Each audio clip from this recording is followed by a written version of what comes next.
जय हिंद दोस्तों, कैसे हैं आप सभी। आई होप आप सभी बहुत अच्छे होंगे और अपनी पढ़ाई बहुत अच्छे से कर रहे होंगे। आप सभी को दशहरा की बहुत सारी शुभकामनाएं। तो दोस्तों आज हम इस वीडियो में बात करेंगे जो आरआरबी एनटीपीसी के जो फॉर्म निकले हुए हैं वो अभी फिल हो रहे हैं और उनकी डेट भी एक्सटेंड हो गई है, मतलब ग्रेजुएशन से भी और 10+2 से निकले थे उसकी भी डेट एक्सटेंड हो गई है। ठीक है, और इसमें हम बात करेंगे जो भी बिगनर्स हैं तो वो अपनी पढ़ाई कैसे करें और क्या स्ट्रेटजी रहेगी। ठीक है, तो जो मेरा प्लान है वो मैं आपको बता रही हूँ और कुछ मैंने अपने भाई से भी पूछा है। और अब तो मैं दिवाली पे घर जा रही हूँ तो उन्होंने कौन कौन सी बुक परचेज की हैं, क्या कैसे तैयारी कर रहे हैं, उन्होंने अपने पहले के जो नोट्स बनाए हैं वो मतलब किस तरीके से बनाए, वो सारी चीज़ें आपको मैं बताऊंगी नेक्स्ट वीडियो में जब घर जाऊंगी तो। ठीक है, अब दिवाली के भी ज़्यादा दिन नहीं बचे, लेकिन अभी से अगर आप अपनी तैयारी कर रहे हो तो आप अपनी स्ट्रेटजी अभी से बना लो। ठीक है, जो मैं बता रही हूँ उस तरीके से आप बना लो। अगर आपको और भी कोई तरीका अच्छा लगता है तो उस तरीके से बना सकते हो। मेरे पास बहुत सारे कमेंट थे और बहुत सारे लोग पूछ भी रहे थे कि हमें कौन सी बुक खरीदनी चाहिए और कैसे पढ़ाई करनी चाहिए, कहाँ से तैयारी करनी चाहिए। तो ये वीडियो मैं इसलिए भी बना रही हूँ कि देखो गाँव से बहुत सारे ऐसे लोग होते हैं कि वो कोचिंग भी एफर्ट नहीं कर सकते, बुक भी नहीं खरीद सकते, क्योंकि जिस माहौल से हूँ उस तरीके से मैं बता सकती हूँ कि एक बुक खरीदने के लिए भी कितना ज़्यादा सोचना पड़ता है। तो ग्रेजुएशन का होता है और 10+2 का होता है, मतलब लेवल अलग अलग होता है, लेकिन जो पैटर्न होता है वो सेम होता है। ठीक है, तो मैंने जैसे देखा है तो पैटर्न तो वही होता है, एक बार और भी मैं देख लूँगी, लेकिन आपको अभी बता रही हूँ। जैसे मैंने यहाँ पे 10+2 का जो सिलेबस वगैरह है, जो पैटर्न है वो मैंने लिखा है। ठीक है, तो सबसे पहले हम बात करते हैं कि आपके एग्जाम कैसे होंगे और कितने होंगे। तो सबसे पहले क्या होगा, आपका CBT 1 होगा। ठीक है, common for all notified post, यानी जो भी पोस्ट हैं उनके लिए ये CBT 1 जो मतलब कॉमन होता है। ठीक है, और उसमें जो एग्जाम होता है 90 मिनट की टाइमिंग होती है और सब्जेक्ट होते हैं, आपका मैथ होता है वो 30 नंबर का होता है, और जो आपकी जनरल इंटेलिजेंस यानी रीजनिंग होती है वो भी 30 नंबर की होती है। जनरल अवेयरनेस यानी जीके वो भी, जनरल साइंस और जीके वगैरह वो भी आपकी मतलब 40 नंबर की होती है। ठीक है, तो कुल मिला के ये 100 नंबर का पेपर होता है आपका, और जो 1/3 की माइनस मार्किंग होती है। और जब आप CBT 1 क्वालिफाई कर लेते हो उसके बाद आपको CBT 2 के लिए बुलाया जाता है। अब इसमें क्या होता है, CBT 2 में आपके पोस्ट वाइज आपका एग्जाम का जो लेवल होता है वो अप डाउन हो सकता है। ठीक है, सबका सेम नहीं होता है। इसमें भी क्या होता है कि इसमें भी 3 ही सब्जेक्ट होते हैं। मैथ आपकी 35 नंबर की होती है, रीजनिंग 35 नंबर की होती है और जीके GS होती है वो 50 नंबर की होती है।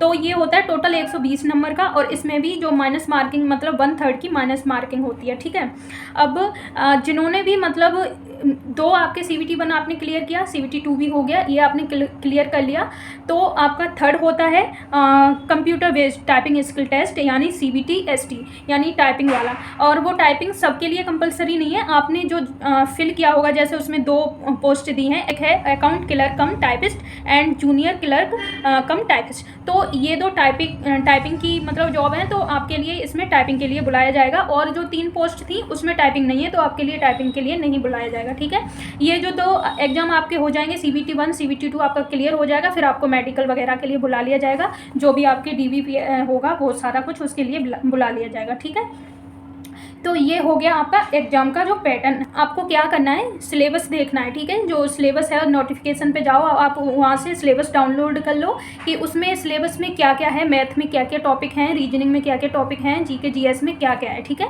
तो आपको ये सारा प्रिंट निकलवा के रख लेना है, उसी के हिसाब से आपको तैयारी करनी है। आपको ये देखना है पहले से आप मैथ रीजनिंग आपकी अच्छी है, अगर कोई भी टॉपिक आपका वीक है तो उस पर आप अभी से ज़्यादा फोकस करो, और जो ठीक है उसकी भी आप साथ में क्लास वगैरह करो। अब तैयारी कैसे करनी है, तो सबसे पहले बात हम करते हैं जीके GS की, कहाँ से पढ़नी है।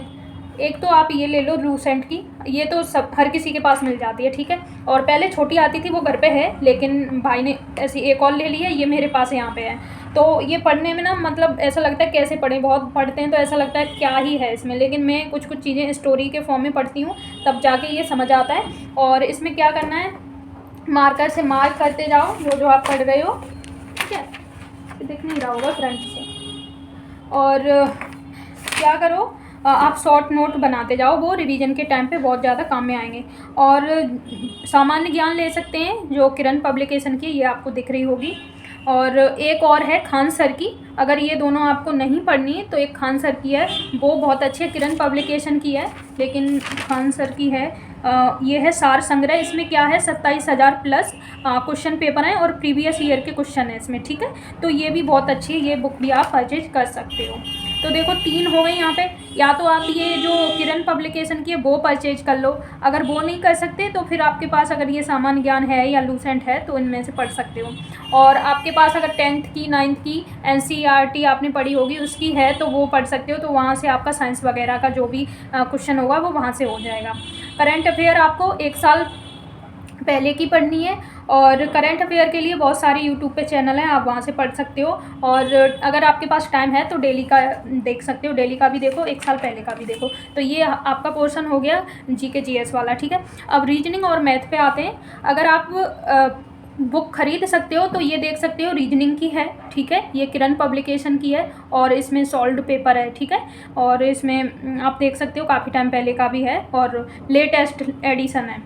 और दूसरी मैथ की ये देख सकते हो, ये भी किरण पब्लिकेशन की है, ये भी सॉल्व्ड पेपर है, तो ये भी आप खरीद सकते हो अगर आपके पास इतना है, मतलब आपका बजट है खरीदने का। देखो मैथ और रीजनिंग का क्या करना है आपको, मैथ रीजनिंग अगर आप कोई कोर्स परचेज कर सकते हो तो परचेज कर लो, ठीक है। अभी आप देख सकते हो भाई, कम से कम किसी भी ऐप पे कम से कम रेंज में आपको अगर मिल जाता है, यूट्यूब पे थोड़ा मेहनत करनी पड़ेगी, सर्च कर लो, अगर कम से कम में आपको कहीं भी कोचिंग मिल रही है तो वहाँ से परचेज कर। अब जो लोग नहीं खरीद सकते उनको कैसे तैयारी करनी है मैथ रीजनिंग की, आप यूट्यूब पे जाओ, इतने अच्छे चैनल हैं और इतने अच्छे टीचर हैं, वो फ्री में पढ़ाते हैं। और उनके चैनल पे जाओ, उनकी प्लेलिस्ट में देखो, रीजनिंग का अलग प्लेलिस्ट होगा, मैथ का अलग होगा, और उसमें जो भी आपका वीकनेस है, जिस भी टॉपिक में आप वीक हो उसको अच्छे से पढ़ो, वो सारी वीडियोज़ आप देखो। उसके बाद यूट्यूब से पढ़ा आपने, उसके बाद अगर आप कंबाइंड एक बुक ले लो, उसमें मैथ भी हो रीजनिंग भी हो, ठीक है, या तो सॉल्व पेपर ले लो या ऐसी बुक ले लो, फिर उसको पढ़ो। उसके बाद आपको क्या करना, प्रीवियस ईयर के क्वेश्चन पेपर सॉल्व करने हैं, ठीक है,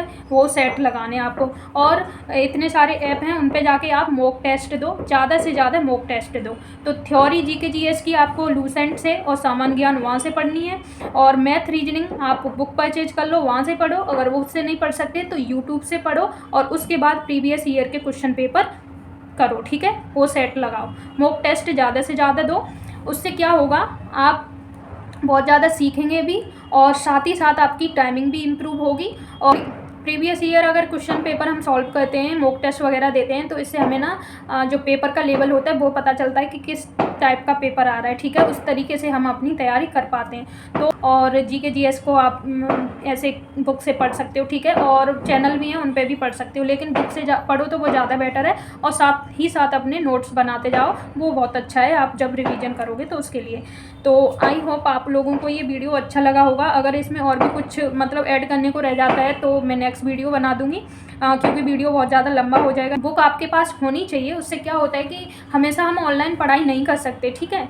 और मेरे पास जो बुक है मैं आपको दिखा देती हूँ, ये मेरे पास बहुत पहले की बुक है, ये अभी की नहीं है, ये मैंने काफ़ी टाइम पहले ली थी। ये अरिहंत की है, रेलवे भर्ती बोर्ड, आप देख सकते हो NTPC, और इसमें 3500 प्लस क्वेश्चन है, ठीक है, व्याख्यात्मक एवं तथ्यपरखल, यानी इसमें सॉल्व्ड पेपर है, ठीक है।